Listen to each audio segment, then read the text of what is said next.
Welcome to FitBody Lifestyle, the show where we dive deep into the world of fitness, health, business, relationships, and the art of living a balanced life.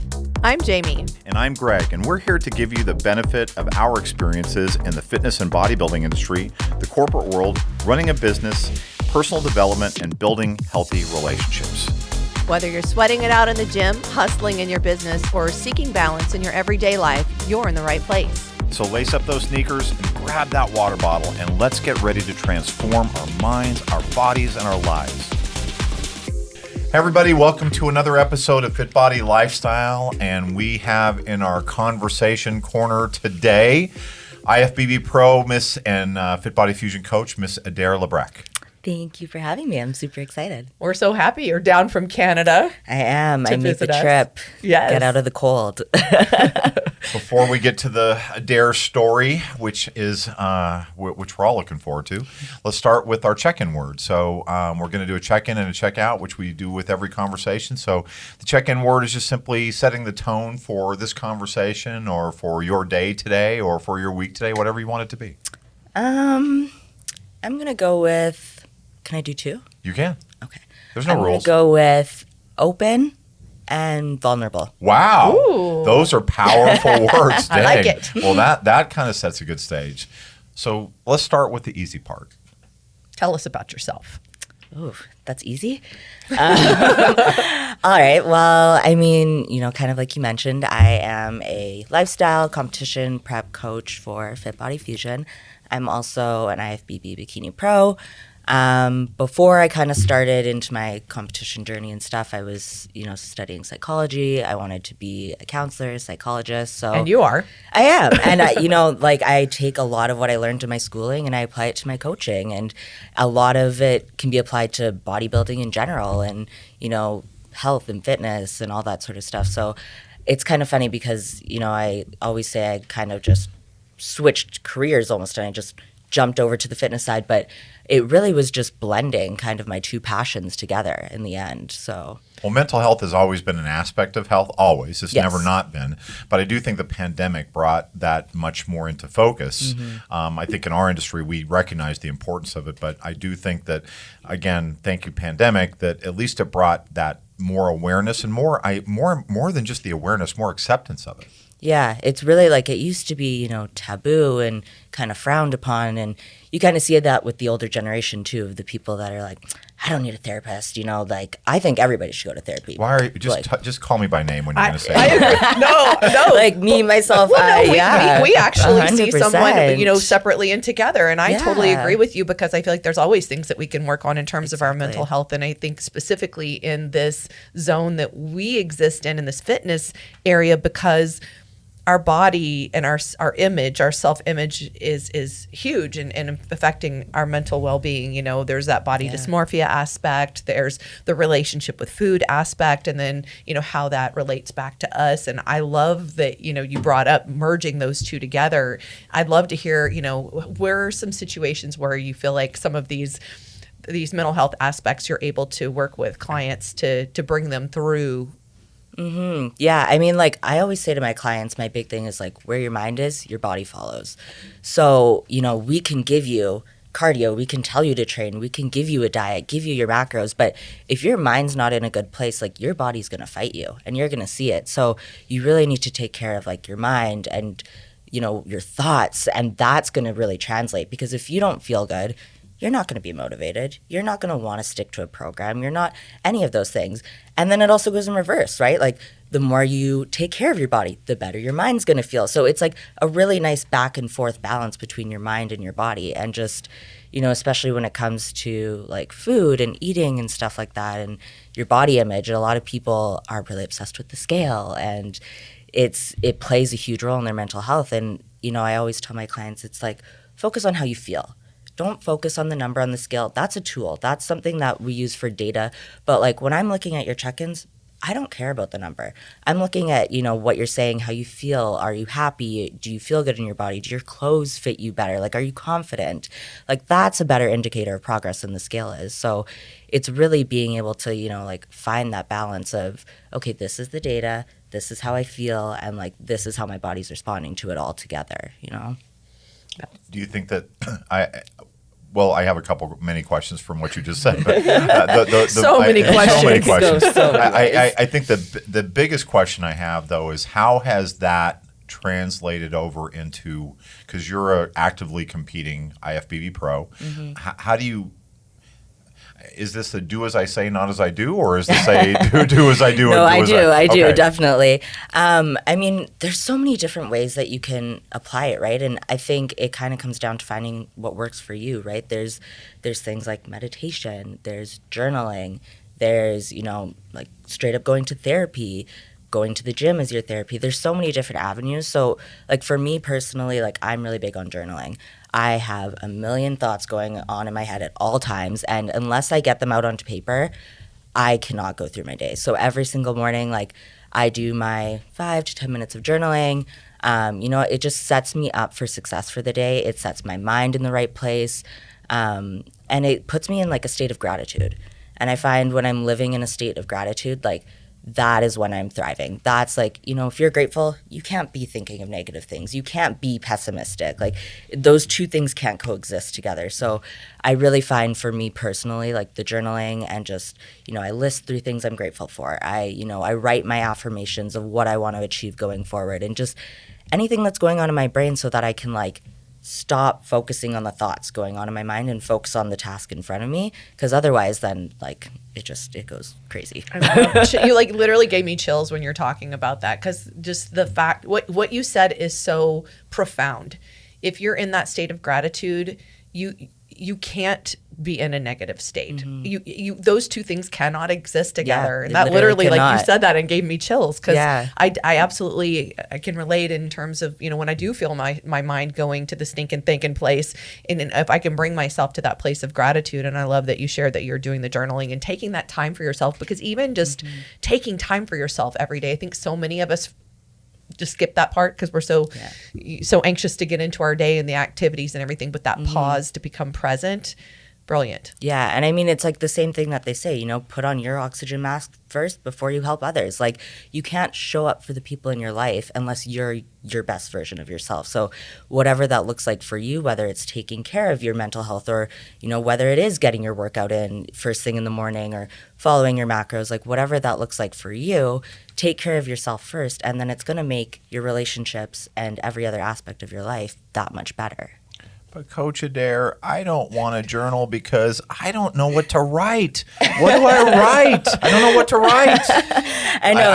I'm betting you've received that. Oh, right? yeah. Okay. A lot of times. Or, I don't have the time and stuff like that. And what I always tell my clients is set a timer, 2 minutes. That's all you need. Like, you don't need to write 10 pages of journaling. Like, granted, there's some days where I got a lot going on. I'm writing those 10 pages. But, when I first started, I set that 2-minute timer and I just put my phone away, set the timer, and I just started to write what's in my mind. And some days there's a lot. Some days there's not a lot. Like, there's days where I journal and, I can't think of anything I'm grateful for. So I'm like, I'm grateful for this coffee I'm drinking. Like, it's little things like that, just anything that comes to mind. Or like, there's a lot of days I start my journaling with, I don't really feel like journaling right now. But anyways, and then usually it goes into something else and it starts to flow. And especially when you're first starting out, like that 2-minute, when the timer goes off, close the book and go on with your day. Like, it doesn't take a lot of time. It doesn't have to take up a whole hour of your day. Well, the other part of that, and just from a foundational, pivotal thing that I think applies to life, is that you don't have time for anything. You make time for the things that are important. And so whether it's setting a timer, it's all about your priorities. And if you are going to make yourself a priority, which part of mental health is making yourself a priority, fixing the mask.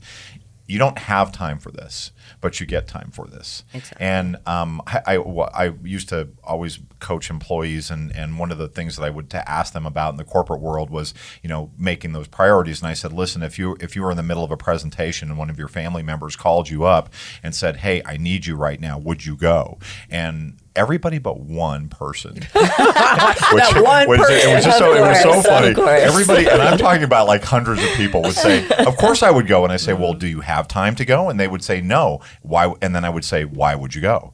And that would then lead to because it's important to you. So I really love that you hit on that, Adair. Yeah, I mean, like you said, if it's a priority, you make it a priority.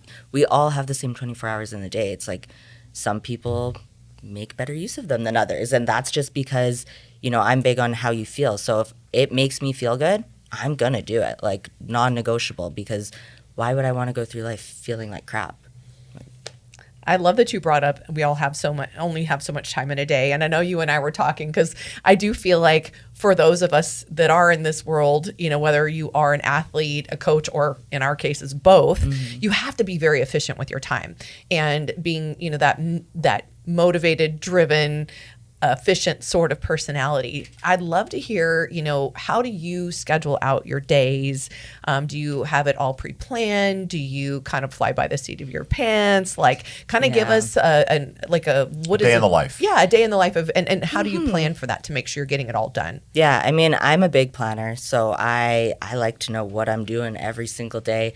But it usually, that doesn't go the way it planned, like a lot of the time. Sometimes things come up. Yeah. So it's like I like to have a plan, but usually I'm never sticking to that plan. Like it's kind of a mix of both for me personally. But what I like to do is I like to plan my day out the night before. So if I'm like, okay, I have, an appointment at 2 p.m. Well, that means I have to get my training in before that. So I need to be at the gym by, let's say, 12 or something like that. So I kind of plan backwards almost with my days. Around the main event. I'm laughing because that's the military method. It's called backwards planning. It's smart. Yeah. So it's like the main event, like, okay, that's like meat and potatoes. And then like, what else do I have to do around that? And how am I going to schedule it into my day? So like for me personally, I start my days, it's always me time at the beginning of my day. Like I do my meditation, I do my stretches, I do my journaling, like my cardio, stuff like that. And then I get into my work stuff. I get the important stuff done that I need to get done, like the check-ins, all that sort of stuff. If I have in-person clients, I go do that. Then I train myself. And then the end of the day is kind of more of a catch up on the things that maybe have slipped through the cracks throughout the day, finish up some work stuff. And then nighttime is also a really big thing for me. I like to take time for myself, put my phone away, just focusing on getting my mind right before bed too, because that also sets you up for the next day. A lot of people don't realize like before you go to bed is setting your day up for tomorrow. And, putting myself in that positive headspace before bed too. One of the things I loved that I heard you say is that resilience piece. So having the plan, because without a plan, we're planning to fail, right? Yeah. So we have to have a plan. And then also being able to be resilient throughout the day and pivot as needed.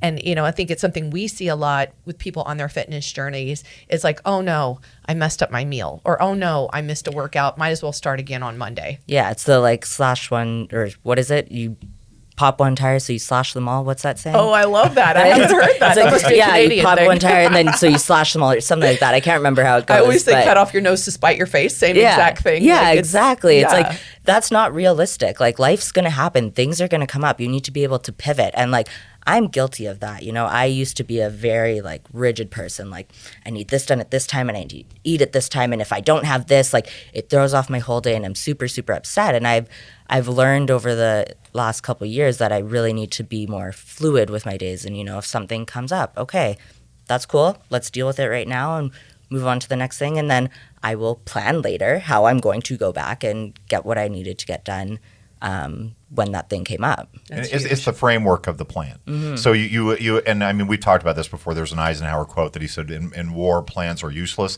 but the planning process is priceless.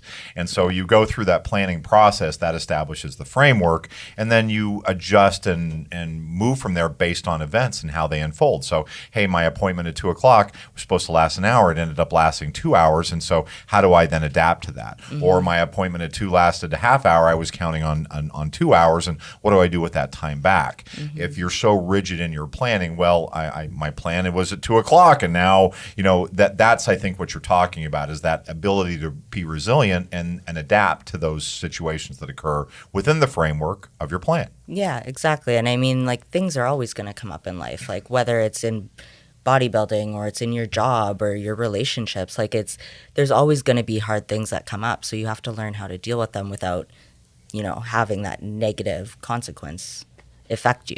Yeah, we're kind of going full circle back to what we talked about initially, is that mental health and that mental resilience. And it's something that we do build over time. And I love that you said that, you were more rigid, because I was definitely more rigid. And I feel like as I grow more into myself and get more comfortable with the fact that everything doesn't have to always be my way. Yes.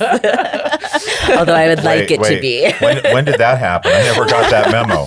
I thought it always had to be your way. Well, I will tell you the reason I've grown so much is because of this guy right here, because we have very different approaches to things. And I do think, building that into my psyche has helped me learn from him, because certain times I'm thinking it needs to be done XYZ way and he's doing it ABC way, and I'm panicking because that's the wrong way, and yet it still comes out as good as what I would have done or even better. You know what I mean? So then I get a chance to like step back and then kind of reanalyze how I might want to do that differently in the past. And so kind of growing into that as, and I do see that in the most successful athletes is the resilience factor. And I've absolutely seen that in you. So I love that you're now, you've got that mental health background. You've been able to like grow that in your own, process. And now you're able to now pass that on to your clients and help them, build in that resilience, because it takes time and energy and effort and it's a lot of trial and error too, right? Like you're gonna fail and that's where you learn, and that's where you're like, okay, that approach didn't work, so let's try it differently the next time it happens. And I always say too, like, if you're going through a hard time and you're really, really down, like embrace it, because it's gonna make the good times that much better. Life is all about ups and downs, and to have good times, you have to have bad times, and the bad times make you appreciate the good times. So really just, I think, embracing them and like taking everything for what it is going to help you have that flexibility and be resilient when things come your way. It's the polarity of life. If there was no risk of defeat, would victory be the same? Yeah, exactly. And so, the yin and the yang. And so maybe ask that, Adair. So I know this past season was a great season in a lot of ways. It was. But it was a hard season because of the number of shows, and you were right there on the doorstep to the Olympia, right there. Yeah. So what's the takeaway? I mean, yeah, it was like, it was an amazing and by the way, the season. takeaway for you, and also how you're then taking that to your clients as well. Yeah. I think this past season was a really big learning experience for me, because with my journey in bodybuilding, I climbed really, really quickly. I did my first show on a Friday night, did a national show the next day, and won my pro card. So like, I don't have a normal story. No, I just got here. Yeah, like a normal journey. I'm like, what is competing? Like, what is the stage? Like, I've stood on it once. I don't know. So, this past year was a lot of learning about defeat, I guess, and learning about taking feedback, applying it, getting better, and really appreciating the journey and not letting success be my motivating factor. Because, when you do win and you're used to that, that is like, okay, I want to win. And you should always go into a show thinking you can win, believing in yourself, wanting to win, but we're going to lose more times than we win.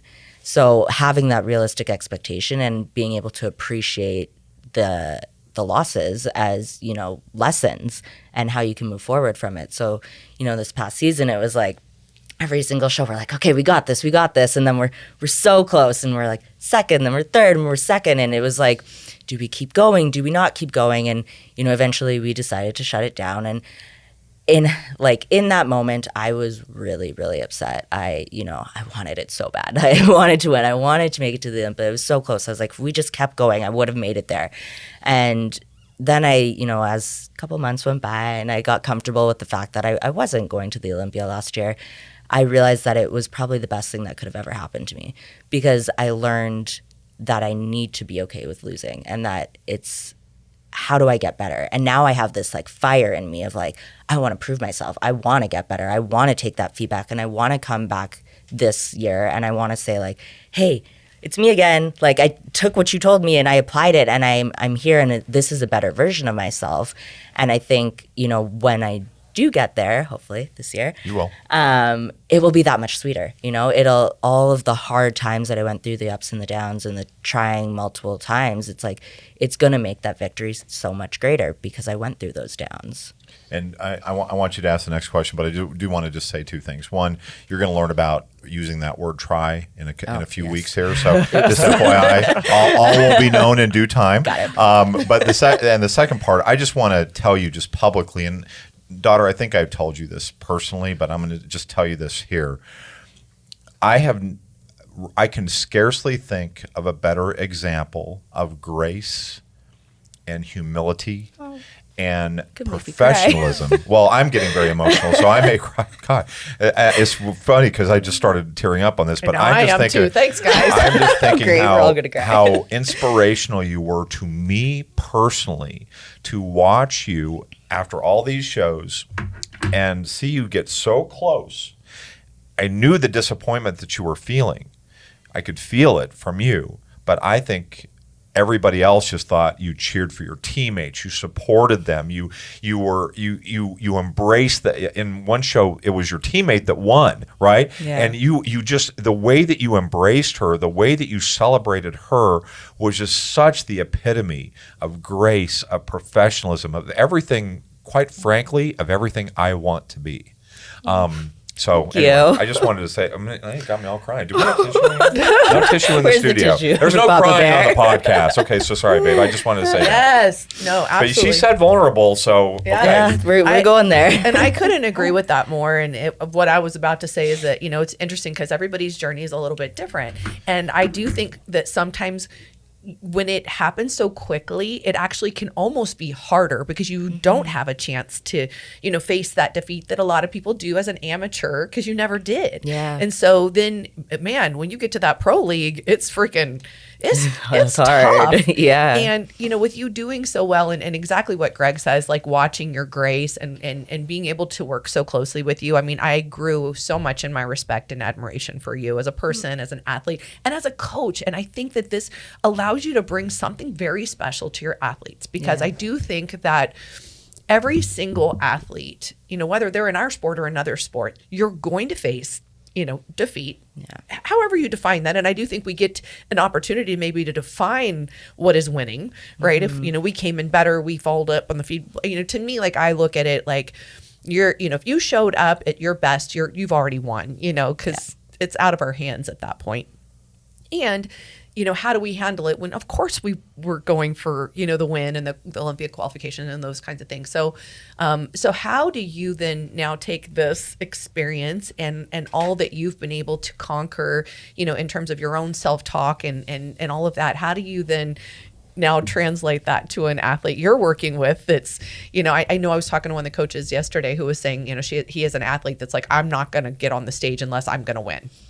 So how do it's hard. And I think it's just having that conversation too and saying like, what are your expectations? There's some people that just want to do it for fun and want to step on stage as a bucket list. And there's, a lot of us that are competitive and we want to win. And I think just, kind of sharing my experience with my clients and saying, hey, I understand. I get it. Like I've been there. I've wanted to win too. And yeah, we're going to aim to win, but it's not the be all end all at the end of the day because you also have to think about like the other areas of your life. And, that's why I think this past season I was able to, be so happy for my teammates and, still see the joy in the shows that I didn't win because it comes down to so much more than just winning. Like what's winning if you don't have people to share it with, right? It doesn't mean anything. It really comes down to like who you surround yourself with and how your life is and just what you make of it, I guess.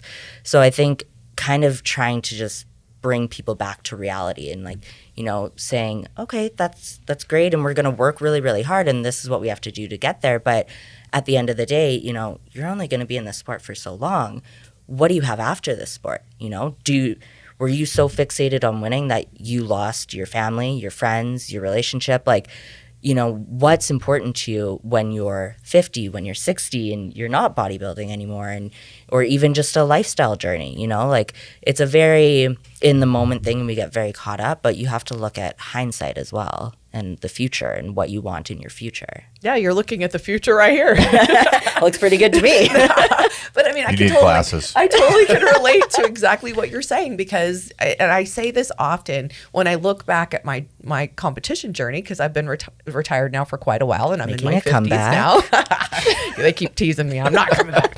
I truly value the most out of the experience, the community, the relationships, the friendships and things like that. I mean, of course, you know, the accomplishments in terms of the placings or winnings or whatever, like, yeah, of course those were great in the moment.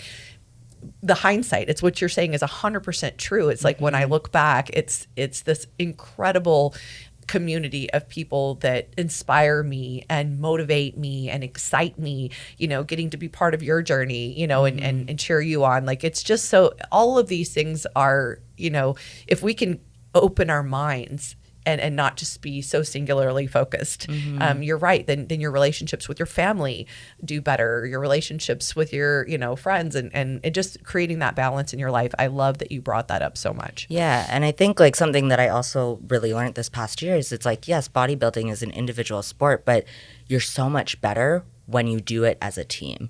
And that's why, you know, I love being a part of FitBody Fusion. And I came from, you know, being very individualized, and it's just me, myself, and I, and, you know, I'm doing my thing and I'm competing, and then to come to a team where it's like we're a family and we lean on each other for support, and you know, just hearing those different ideas and different perspectives, it makes you that much better.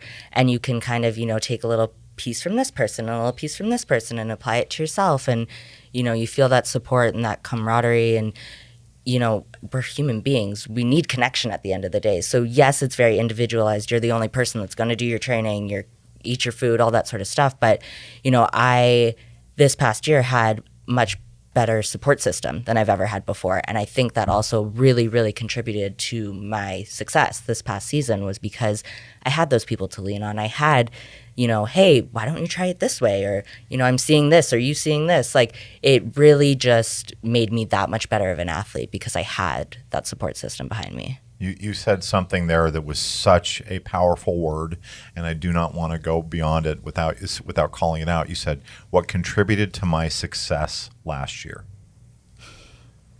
I just want to pause for a moment, because when you said that, man, it was like a big bell went off in my head. That the way you're looking at last year, it was a success for you because of what you learned, what you took away from it.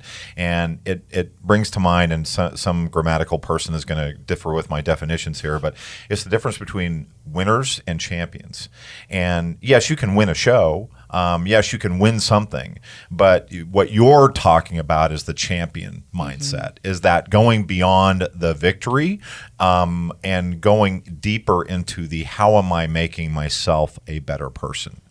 How am I evolving? Yeah, making yourself and making others, right? Like, I think for me, a lot of my joy comes from is being able to inspire other people. You know, I get girls saying, you know, you're inspiring, and like, I want to, you know, do what you're doing and all that sort of stuff. And I'm like, that's what keeps me going. Like, I don't really care about the trophy at the end of the day, like the tiara that you get, although I had never had a tiara until this past season, so I was really excited about that. I'm sure you wouldn't turn one down either. No, I definitely wouldn't. It's sitting on my dresser right now. But it's like, that was what kept me going, is like, you know, they're like, oh, you're so close, you're going to get it. Like, you know, like, that's what kept me going. It's not that I wanted, well, yes, I wanted that first place, but I wanted people to see that you can keep, you know, trying and applying and being better. And, you know, when I do get it, it's going to be like, it was, you know, that was the lead up. This is what it's like. You can do it. You can't give up. That's when you fail, is when you give up. 100%. So let's deviate from that. And I'm going to go with the check-in question. So you used open and vulnerable. Okay. I do think you've been open, and you are. So what was in your mind when you said vulnerable? I guess I just didn't know where this conversation was going to go. So, you know, that's how we like it. Yeah.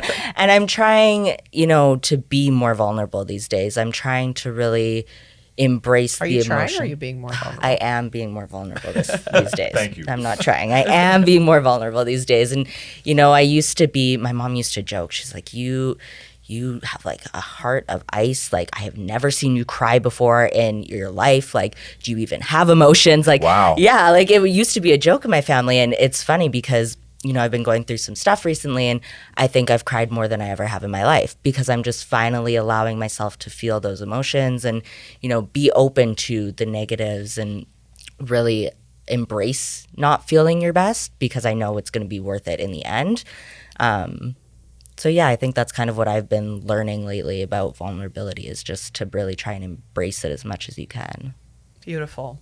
That is so beautiful to me, because really at the end of the day, isn't that really what we're all here on this planet for, is to like feel it and grow from it and have those experiences. And actually, as you were saying that, and I'm sure it might have popped into your head too, it makes me think about Chris Bumstead's speech when he, I think it was the last Olympia or the one before, I don't remember which one. But It was two. Well, no, it was. This one, the previous Olympia, he talked about being on his bathroom floor and crying. Right. This Olympia, he talked about how he just allowed himself to embrace and be present in the experience, which was brilliant. And I mean, I get these articles about this is the height of emotional intelligence. Well, what he said was really the height of emotional intelligence. And what you said. Yeah. I mean, in allowing yourself to feel the things, because it's easier sometimes to block it out or numb it out, and yet you're missing a whole piece of life. Yeah, and I mean, like, I used to be really guilty of that, of just like, okay, not thinking about it, on to the next, like, what's the new goal that I can focus my time and attention on? But recently I've tried to, really just sit in my feelings and think of, okay, well, what is this teaching me?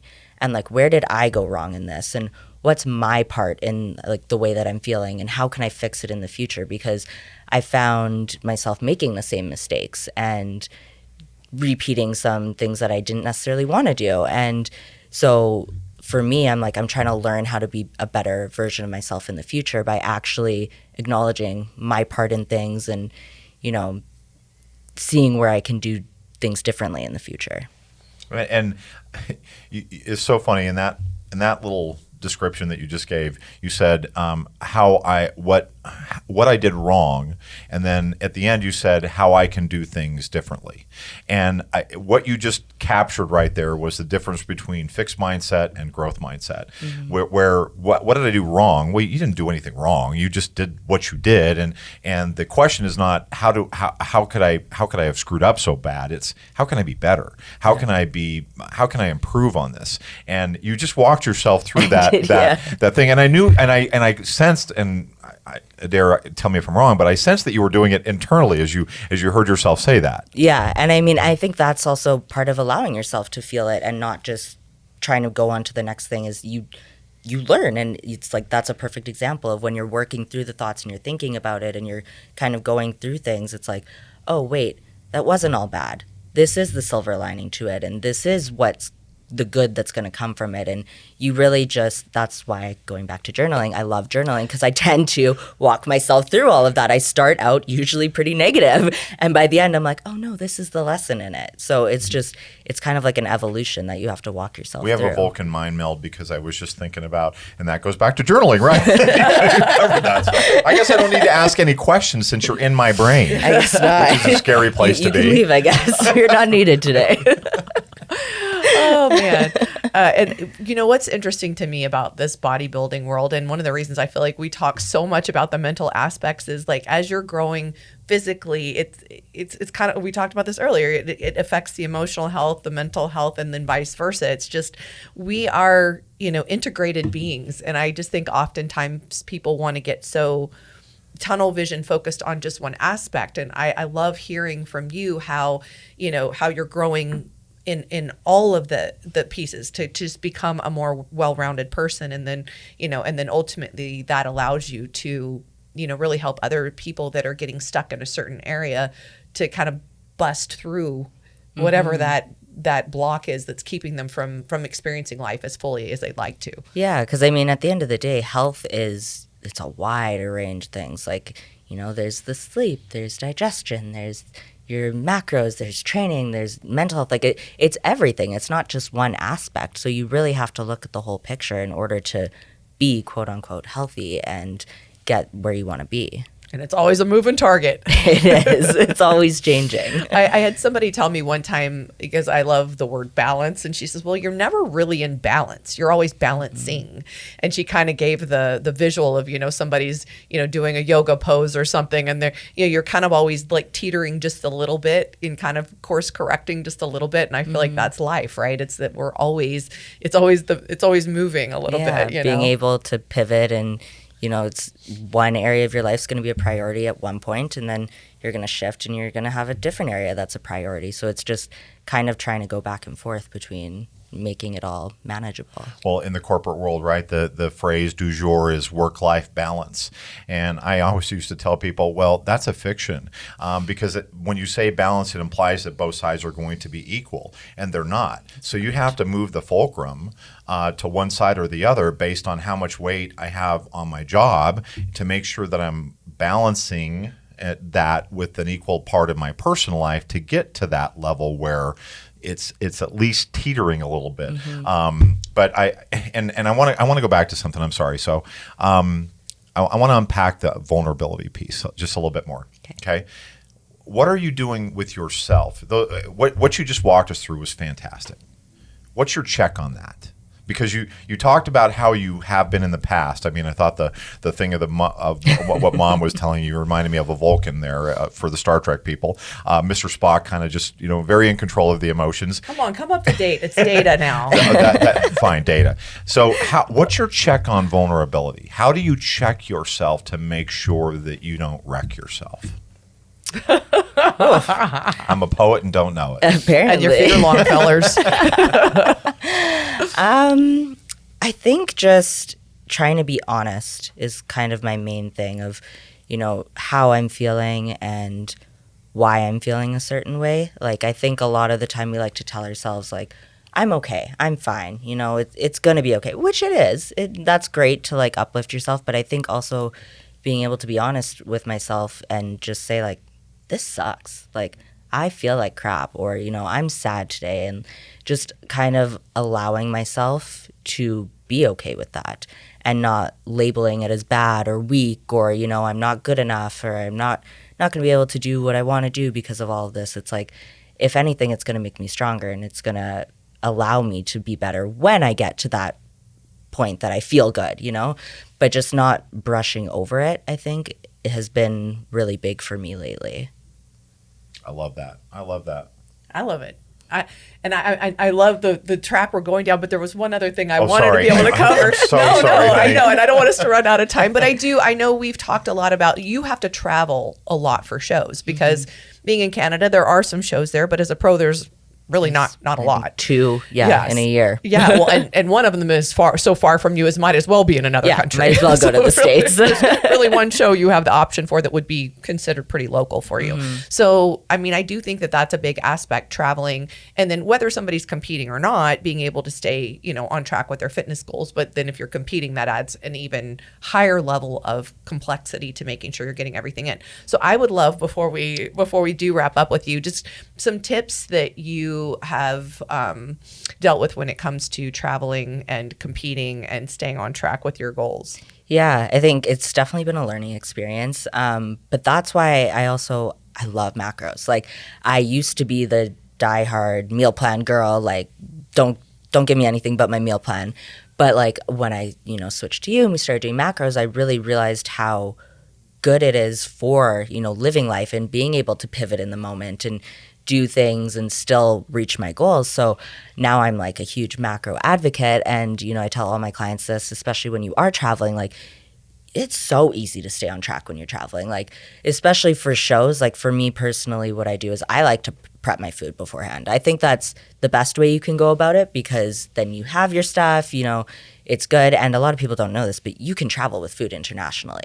You just can't have like liquid stuff. So you have to be careful with the egg whites and sometimes the oatmeal, stuff like yogurt, like that can get thrown out. But for the most part, like, I have, my chicken, I have my rice, I have everything prepped and with me. And so I bring it with me to the shows, and most hotel rooms have refrigerators, microwaves, stuff like that. But if you can't, there's a lot of alternatives. There's Instacart these days, which is great, gets delivered right to your doorstep. But you can get like cooked chicken from the grocery store. You can get microwavable rice. Like, there's so many little things that you can get. And I think a lot of people just don't realize that it's open to them and they can do that. They're like, oh man, like, I'm traveling, I have to eat out at a restaurant for every single meal. It's like, no, you don't. And even if you did, you can still make it work because you can choose healthier options. And you can, at any restaurant these days, people have all sort of food, things that they need or allergies. It's like they can make anything for you. You just have to ask. Like, and if they say they can't do it, they're lying. Like, they can. I worked in a restaurant. I know they can do it. So it's just, I think, being kind of comes back to being like, you know, being able to pivot and being open with it. It's like, you just have to be able to not be so rigid in your ways and think, I need this meal for this. It's like, well, you don't need chicken today. You could eat beef. You could eat turkey. You know, like things like that. So I personally like to bring my food with me, and I just, you know, I pack it before, I freeze it the night before, and then that way I don't need to bring like any sort of ice packs or anything with me. And then your food thaws while you're on the plane, you get there and it's ready to go, and you just throw it in the fridge. So it's honestly quite easy. And, you know, if you follow me on Instagram, you see all my plain pictures of my food in little baggies because I don't bring Tupperware. You know, I put everything in plastic bags. It saves space. You can like really seal it up nice and close. I know some people like to vacuum seal. That's just a lot of work. I don't do that. But I eat all my meals out of plastic bags because it's easy to travel with, and then I have my food with me. And if something comes up, I get delayed. You know, I've never missed a flight, knock on wood. But like if I did, you know, then I have all my food. I don't have to worry about it.